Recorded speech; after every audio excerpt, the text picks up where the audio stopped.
Hello दोस्तों, आप सभी का स्वागत है आपके अपने चैनल बीके स्टडी पॉइंट में। जैसा कि आप सभी जानते हैं कि मैं डेली समाचार पत्रों का विश्लेषण करता हूं। जो भी समाचार इंपॉर्टेंट होता है उन समाचारों का विश्लेषण आप सभी के साथ प्रस्तुत करता हूं। उसी कड़ी में आज 16 जून है। 16 जून के समाचारों का विश्लेषण शुरू करते हैं। सबसे पहली न्यूज़ क्या है कि मछुआरे की हत्या के मामले में इटली के नौ सैनिकों पर केस खत्म। आपको बता दूँ कि जब ही ये न्यूज़ बहुत पुरानी है, इस न्यूज़ के बारे में थोड़ा सा पुरानी बातों को मैं चर्चा कर देता हूं कि कुछ दिन पहले क्या हुआ था कि जैसे विदेशों से सामान आती है ना, तो सामान जब जहाज़ से आती है तो बीच में कुछ लुटेरे उस सामान को लूटने के लिए लग जाते हैं। तो इसीलिए क्या करता है, इटली से जो सामान भारत में आ रही थी तो उस बीच में 2 नेवी के मतलब कि सिपाही तैनात थे। उनको लगा कि केरल के तट पे कोई मतलब कि लुटेरा मतलब कि हम लोगों को लूटने के लिए तैनात है, तो वो गोली चला दिया और गोली चलाने के बाद वो मछुआरा मर गया।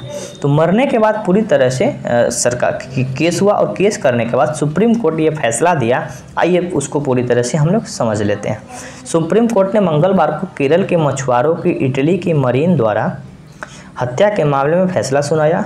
कोर्ट ने केरल हाईकोर्ट के पीड़ित पक्षों को 4-4 करोड़ रुपये राशि मुहैया कराने और नाव मालिक को 2 करोड़ रुपये देने के लिए निर्देश दिया। आपको बता दूं कि 2 मछुआरों की मौत हुई। दोनों मछुआरों को 4-4 करोड़ रुपये मुआवजा देने के लिए इटली को कहा गया। इटली मुआवजा दे दिया और जो नाव जिस नाव पे मछुआरे मछली मारने के लिए आए हुए थे वो नाव भी क्षतिग्रस्त हुआ था, तो नाव वाले को 2 करोड़ रुपये देना था। पूरा 10 करोड़ रुपये का जुर्माना देना था। कोर्ट ने कहा कि पीड़ित मुआवजे की राशि से संतुष्ट है। इसके साथ ही अब यह मामला बंद कर दिया गया है। अब इन 9 सैनिकों के खिलाफ इटली में मुकदमा चलाया जाएगा। यहाँ पे पूरी तरह से उसको बरी कर दिया जाएगा और बरी करने के बाद इस केस को ख़त्म कर दिया जाएगा। अब इटली में वो लोग चले जाएंगे। यहाँ पे एक न्यूज़ है, समझ लेते हैं क्या है कि अब 24 घंटों में देश के एक छोर से दूसरी छोर तक पहुँचेगी मिलिट्री ट्रेन। आपको बता दूं कि स्पेशल ईस्टर्न और वेस्टर्न डेडिकेटेड कॉरिडोर का निर्माण किया गया। जिस रास्ते से पहले सामान आया जाया करता था, जहां से यात्री का जो ट्रेन जाता है ना, वहीं से पहले सामान का आयात और निर्यात किया जाता था। तो वहां से होता क्या था, प्रॉब्लम क्या होता था कि बहुत सारे मालगाड़ी बहुत दिनों तक खड़ी रह जाती थी, सामान लेट से पहुंचता था। अब इस जो रास्ता है वो बना है ना, इस रास्ते से सेना को भी पहुंचा दिया जाएगा। यहाँ पे जानना इसमें आवश्यक क्या है, तो आवश्यक जानना है कि जो ईस्टर्न कॉरिडोर है, ईस्टर्न कॉरिडोर की जो लंबाई है, वेस्टर्न कॉरिडोर की लंबाई 1499 किलोमीटर और वेस्टर्न कॉरिडोर की लंबाई 1839 किलोमीटर। ये प्रश्न पूछा जा सकता है, याद रखना है। अब यहाँ पे हम लोग को देख लेना होगा कि ईस्टर्न कॉरिडोर का जो शुरुआत कहाँ से है, तो दानकुनी जो कि बंगाल में पड़ता है, और यहाँ पे दानकुनी जो कि बंगाल में है, और यहाँ पे लुधियाना यानी कि पंजाब में है। तो ये पंजाब से यहाँ तक रास्ता आएगी और यहाँ पे फिर लुधियाना से जो रास्ता है, यहाँ पे बसाई रोड जो कि Jawaharlal Nehru port trust JNPT बंदरगाह मुंबई में है, महाराष्ट्र में है, और महाराष्ट्र से एक कॉरिडोर है जो कि वेस्टर्न कॉरिडोर यानी कि पश्चिमी कॉरिडोर बनाई गई है, जिसकी लंबाई 1839 किलोमीटर है। तो इस रास्ते से सेना को भी पहुंचाई जाएगी। तो बस ये 2 चीज़ आपको याद रखना होगा। इसमें यहाँ पे और देखना होगा कि 35 किलोमीटर प्रति घंटा की रफ्तार से चलेगी। स्पेशल एक रास्ता होगा, फ्रंट कॉरिडोर होगा, जिससे कि सामान को माल का आयात निर्यात की जाएगी और सेना को भी यहाँ से भेजा जा सकता है, बहुत ज़्यादा ज़रूरी पड़ी तो। पूरी तरह से न्यूज़ है, छोटी सी हम लोग पढ़ लेते हैं क्या है।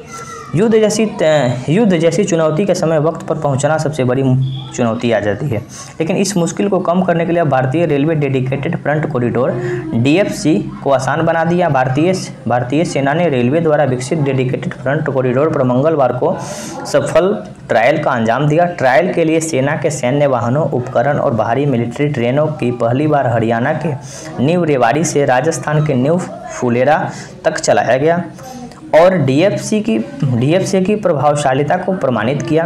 कॉरिडोर से गुजरते समय ट्रेन की रफ्तार 65 किलोमीटर प्रति घंटा थी। ट्रेन में सेना 35 वैगन 35 डब्बा लेके चले थे।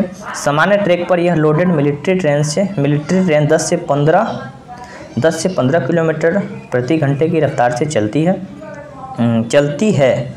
रेलवे द्वारा नियमित इस कॉरिडोर में देश भर में युद्धक सामान एक स्थान से दूसरे स्थान तक पहुंचाने में मदद करेगा। अब डीएफसी के 2 डेडिकेटेड कॉरिडोर बने हैं। एक कॉरिडोर बंगाल से पंजाब और दूसरा दादरी से मुंबई के लिए बना है। रेलवे की माने तो महज 24 घंटे के अंदर डीएफसी कॉरिडोर के माध्यम से मिलिट्री ट्रेन एक जगह से दूसरी जगह तक पहुंच जा सकती है। मौजूदा हालत में बंगाल के किसी मिलिट्री ट्रेन को पंजाब जाना हो तो कम से कम 12 से 16 घंटे का वक्त लगता है।